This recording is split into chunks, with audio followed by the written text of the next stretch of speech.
Hello, everyone. It's good to see you. I'm Jared Z.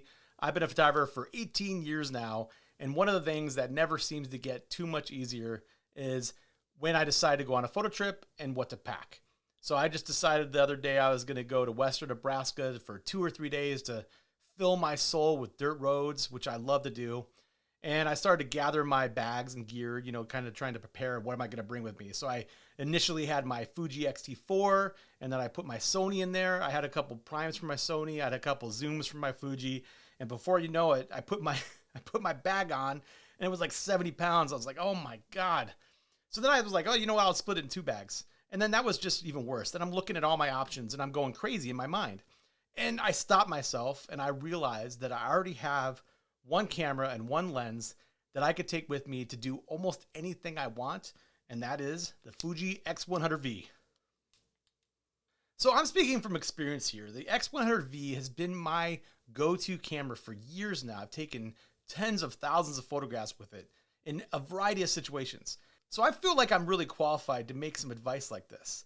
I think that the Fuji X100V as a travel camera is probably the best option on the planet. I've used some other options. I've used some other small cameras and stuff like that. But there's really nothing out there like the Fuji X100V, especially for the price point. And I don't think the price point is too horrible for what you're getting. This is an amazing little camera. So the first reason why this is an amazing travel companion is how small, light, and rugged this camera is. So when I say light, it's not inconsequential. Like, it feels like it's got some weight to it, a little bit of ruggedness to it. But that's just build quality.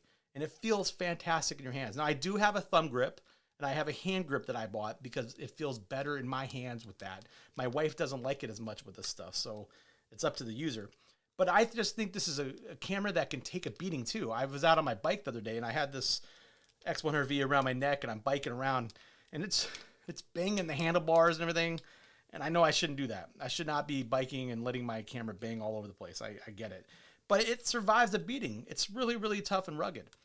When you throw on an adapter and a 49mm filter, it also becomes weather sealed. So if you're in dusty situations, if you're out in the rain, which you might get when you're out traveling, this camera can take all of that. Just remember, you got to buy those two accessories after the fact.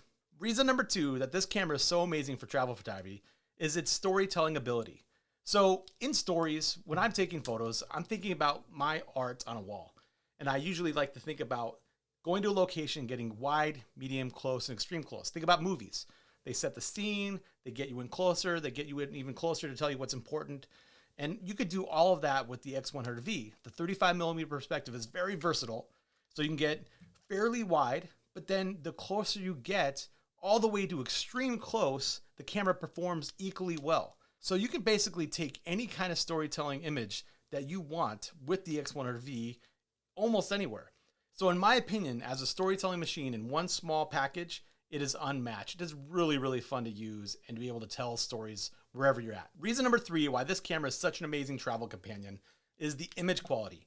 The 26 megapixel X-Trans 4 sensor is incredible. It is absolutely phenomenal in a wide range of situations. So in good light, of course, most cameras produce great results, and this is no exception.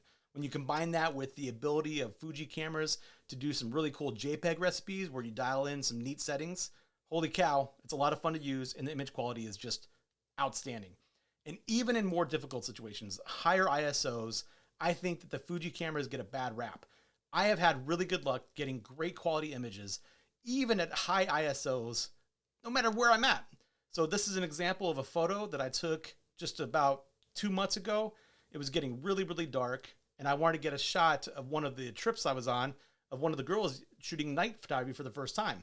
I didn't have a flash or anything like that with me, but I had my X100V, and it was actually able to focus in the dark like that and get a really good shot. Yes, it has some grain, but it's an acceptable amount of grain for the conditions that I was in. So this camera and lens, even in a small APS-C package, can give you world-class results anywhere on the planet. It's not all perfect. One of the negatives is that the battery life is not great. This thing is rated for about 350 to 400 something shots, and that has been what I've experienced as well. So what you need to do is just bring one or two extra batteries. The great thing about it is that the batteries are small. They can fit in a pocket. They can fit in the side of a bag. It's no big deal to take one or two of these with you. I always do. And then you could always charge the camera with portable power and just plug it into the USB-C for power on the go, which is really, really nice. I keep coming back to this camera over and over again. Even if I have full frame cameras next to it and I have cameras that are 2 to 3 times the cost of this thing, I still pick this thing up and go get great results. I mean, what more do you need? It's a rugged camera. It goes everywhere with you, and it takes incredible images. In my opinion, that's the definition of a great travel camera. So if you have any questions, let me know. Go out and shoot with the X100V, have some fun. And if you come back with any great images, let me know and share them below.